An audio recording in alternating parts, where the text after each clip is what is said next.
Ini yang membuat murka Allah.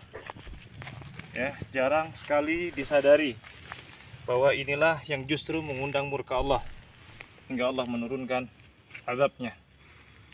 Allahu Akbar. Buang na. Allahu Akbar. Allahu Akbar.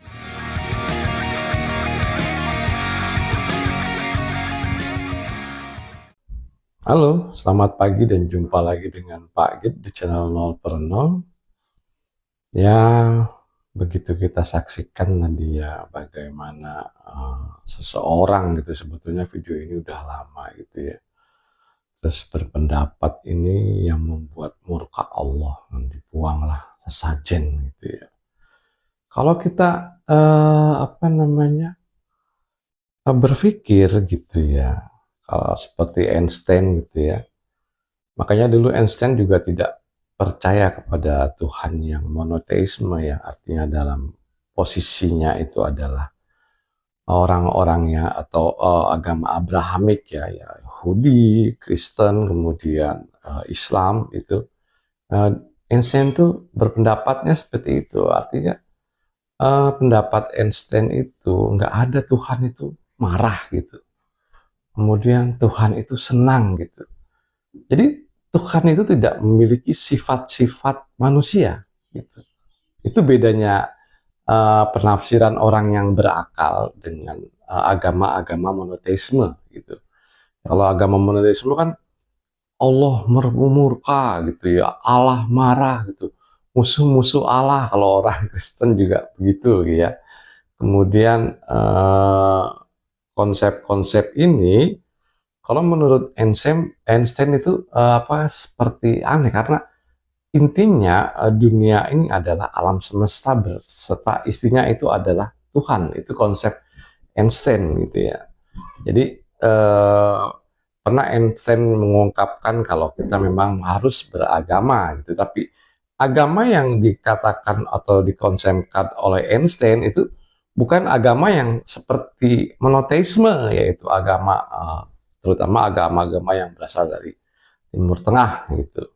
Yang di situ agama-agama tersebut ya menciptakan itu. Allah senang kalau kita sholat, Allah senang kalau kita puasa, Allah senang kalau ya kita bersikir dan mematuhi segala perintahnya, kemudian menjauhi segala larangannya, kemudian ada reward and punishment atau pahala dan dosa di situ.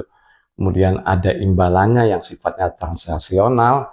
Ini oleh para pemikir ilmuwan. Jadi jangan salah sangka teman-teman ya, kalau ilmuwan itu tidak memikirkan Tuhan itu tidak. Karena mereka banyak berkecimpung dengan hukum-hukum alam yang terjadi ya, katakanlah teori gravitasi gitu ya, kemudian teori Pitagoras, teori apalagi yang sifatnya hukum alam relativitas dan segala macam itu. Ilmuwan-ilmuwan ini berpikir ini dari mana sebetulnya, dan ini adalah pembentukan dari alam. Jadi alam itu telah memberi suatu hukum gitu. Makanya kalau di ilmu pengetahuan sekolah gitu, anak-anak sekolah dasar gitu ya, itu ada yang namanya ilmu pengetahuan alam. Jadi ilmu-ilmu ini sudah saat ini itu ya, kalau misalnya sudah ditemukan suatu rumus gitu ya, misalnya rumus momentum gitu ya, kemudian rumus gravitasi bumi, ditemukan konstanta dari suatu ukuran gitu ya, misalnya gravitasi bumi itu ukurannya adalah 9,8 meter per detik kuadrat gitu ya, artinya meter satuannya jarak, kemudian detik kuadrat ya waktu gitu, percepatan gitu ya, sama dengan kalau gravitasi bumi itu sama dengan persatuannya sama dengan percepatan, bukan kecepatan ya. Kalau kecepatan kan satuan panjang per satuan waktu gitu, kalau ini detiknya kuadrat gitu. Nah, disitulah para ilmuwan itu menentukan atau memikirkan hukum alam yang terjadi itu adalah hukum-hukum dari Tuhan gitu.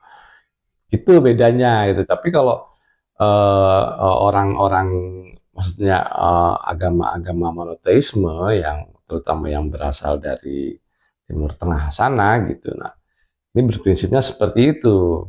pada awalan tadi Pak Git bicara itu adalah masalah kepercayaan yang dianut oleh orang Indonesia. Artinya budaya ya, itu masalahnya adalah masalah budaya. Tadi kan kita ngobrol pembukaan sebentar peluluh gitu. Kalau orang-orang ilmu yang punya ilmu pengetahuan tuh tidak artinya memikirkan Tuhan gitu, bukan tidak memikirkan Tuhan. Ya, artinya Tuhan itu tidak mempunyai sifat seperti manusia dan ini sangat logis kalau Sang Pencipta itu tidak mempunyai sifat seperti manusia, seperti marah, senang gitu. Nah, itu tidak ada karena awal tadi yang dibicarakan inilah yang membuat Allah murka. Jadi Allah itu tidak senang kalau ada seperti ini karena konsepnya mereka ya, karena konsepnya si orang ini yang membuang sesajen tersebut ini adalah syirik, biasanya seperti itu gitu.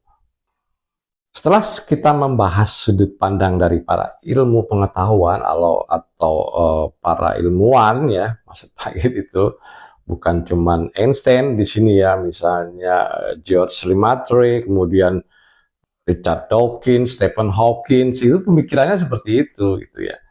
Nah, kita kembali ke sudut pandang budaya, yang artinya pada saat itu ya si pembuang sesajen ini kan akhirnya ditangkap dan diadili karena apa? Karena ini adalah menyinggung budaya Nusantara gitu ya. Sebetulnya budaya-budaya sesajen ini kalau kita perhatikan itu bukan cuman ada di Indonesia gitu atau di Nusantara. Kalau di Nusantara tuh yang kental kan Jawa dan Bali gitu. Kalau yang lain Pak Git belum nggak begitu memperhatikan gitu atau di Kalimantan oke gitu ya. Nah, Sumatera udah nggak begitu ya. Dan ini masih kental tuh yang sekarang yang ada tuh di Pulau Jawa dan Pulau Bali. Ini sebetulnya kebudayaan seperti ini bukan hanya budaya di Nusantara. Kalau kita lihat misalnya di Cina, di Korea, di Jepang gitu ya, ada hal semacam ini ya seperti pembakaran dupa dan lain-lain persembahan gitu ya. Cuman wujudnya aja beda gitu, bentuknya itu beda karena budayanya beda gitu.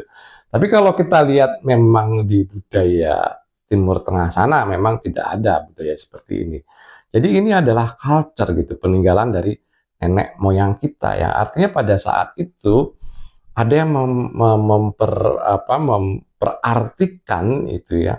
Ini adalah sesembahan, ada konsepnya juga. Sajen itu sasta jendra atau kitab suci yang hidup gitu.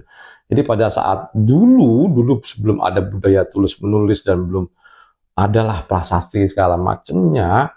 Nah, ini seperti kitab suci itu semuanya melambangkan simbol yaitu simbol-simbol ketuhanan lah seperti itu. Dan ada juga yang membuat ini persepsinya adalah sebuah keseimbangan alam gitu ya. Misalnya saja begini gitu loh. Padi atau beras tadi yang ditaruh, misalnya katakan di sesajen tadi ditaruh di situ, yang kalau didiemin saja kita pakai akal sehat aja lah, nggak usah lari jauh-jauh yang ke makhluk astral segala macam. Nah itu kan yang makan kan binatang, gitu.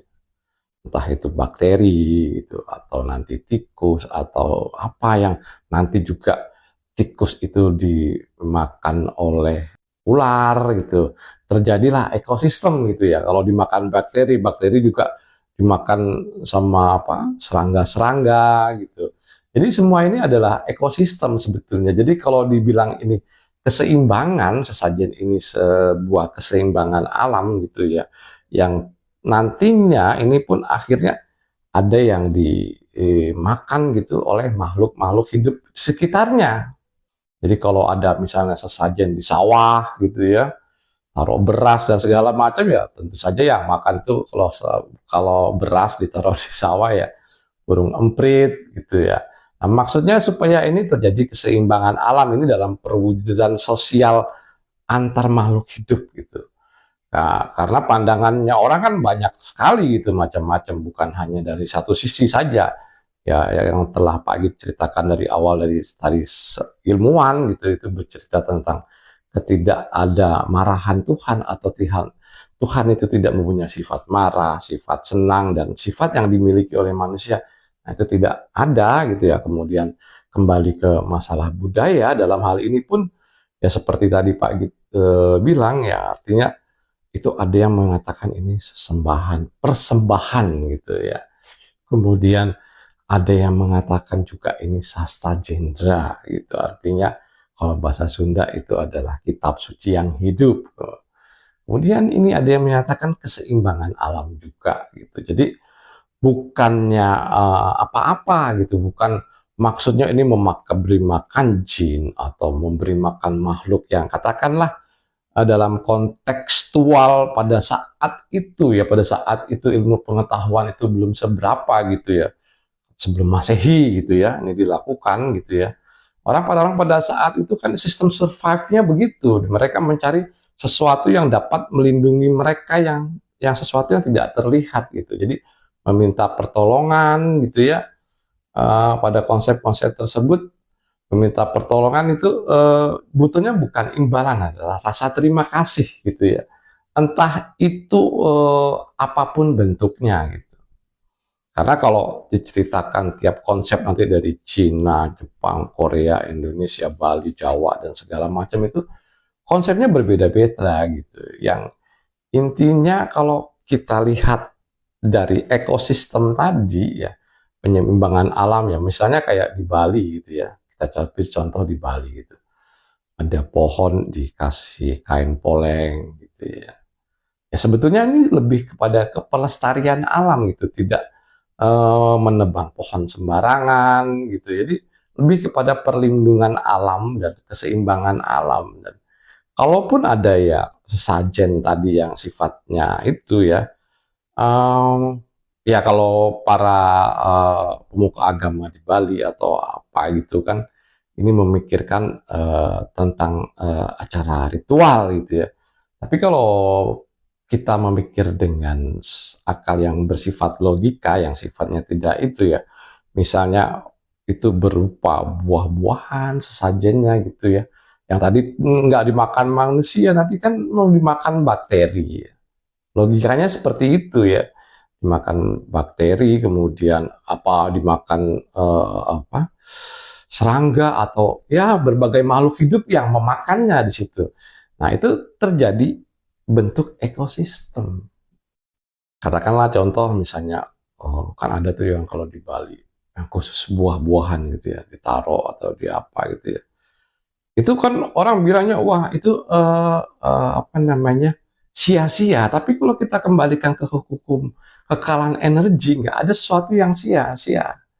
Artinya suatu energi yang sudah ada itu tidak akan hilang. Jadi cuman berubah bentuk. Misalnya begini teman-teman ya. Jadi ceritanya buah tadi entah itu dimakan oleh ulat ya, atau menjadi kepompong, kupu-kupu dan bersinergi kembali, kemudian atau dimakan bakteri, dimakan serangga ya, kemudian serangganya dimakan oleh burung. Nah, ini kan sebuah ekosistem. Jadi kalau kita berpikir tentang itu, ini jadi apa namanya ya? Ya ekosistem tadi. Dari kalau teman-teman masih ingat dulu pelajaran SMP kalau nggak salah itu biologi itu ya, ekosistem maksudnya terurai sebuah makanan gitu ya, dari yang sifatnya makanan tumbuh-tumbuhan, kemudian tumbuh-tumbuhan ini dimakan sapi gitu atau kambing, kemudian ini dimakan oleh manusia atau dimakan oleh makhluk buas gitu ya, seperti harimau gitu ya.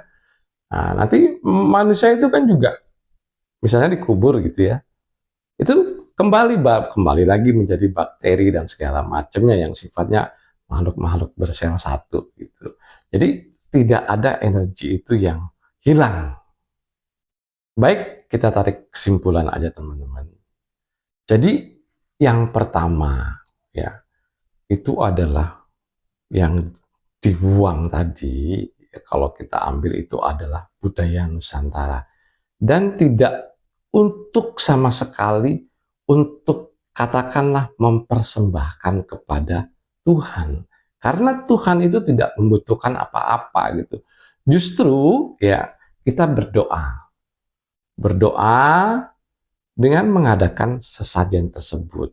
Yang filosofinya juga sangat dalam ya. Seperti seperti Sasta Jendra atau kitab suci yang setiap simbol-simbol sesajen itu ya itu ada maknanya gitu ya. Kemudian yang kedua adalah itu sebagai penyimbangan alam gitu. Penyimbangan alam artinya ya membentuk ekosistem tadi, gitu. Membentuk energi. Jadi itu kan kalau pohon tumbuh menjadi buah dan buah ini sudah bisa dimakan, itu kan sudah energi itu. Artinya di situ ada kalorinya, ada vitaminnya segala macam. Ya.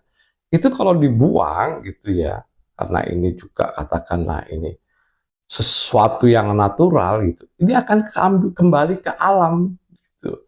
Dan dengan cara lain, entah itu lewat bakteri, entah itu lewat serangga, entah itu lewat unggas ya.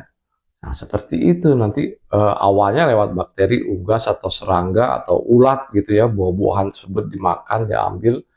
Terus nanti terjadilah rangkaian ekosistem gitu. Jadi ini kalau kita logikakan ya seperti itu. Jadi keseimbangan alam itu akan terjadi dan terjaga. Jadi ya jangan sebentar-bentar ini haram karena sudah belajar agama yang dibawa dari Arab sana. Bentar-bentar ini salah, ini salah.